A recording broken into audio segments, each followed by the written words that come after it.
شما دارید میبینید. و داریوش 36 سال پادشاهی کرد، در 63 سالگی به مرگ طبیعی از دنیا رفت.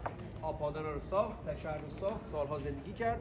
بعد پسرش خشایار شاه ایران میشه.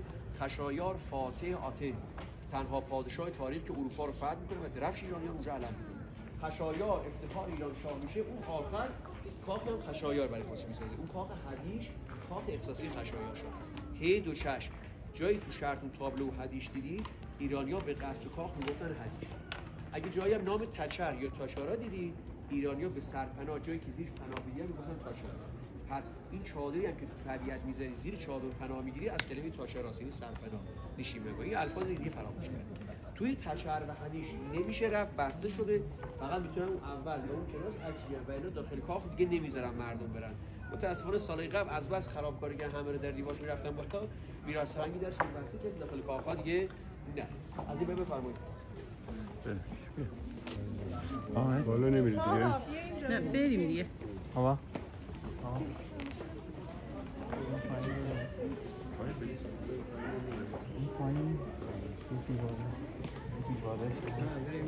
حتی میخوای برای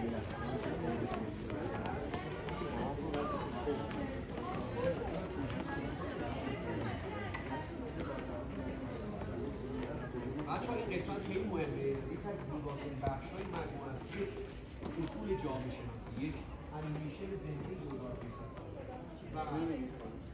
2500 سال و 28 کشور دنیا دارن میان داخل آپادانا شاه ایران رو ببینن، سال نو رو به شاه ایران تبریک میگن، هدایاهایی هم از سرزمین خودشون برای شاه ایران هدیه میارن. هدایاهایی هم که برای شاه ایران میارن صنایع دستی و تولیدی سرزمینشون میارن. بعضا شتر، گاو، گوسفند، جواهرات، اجباری نبوده طلا بیارن، چیزی میارن که در بضاعت داره. و اینکه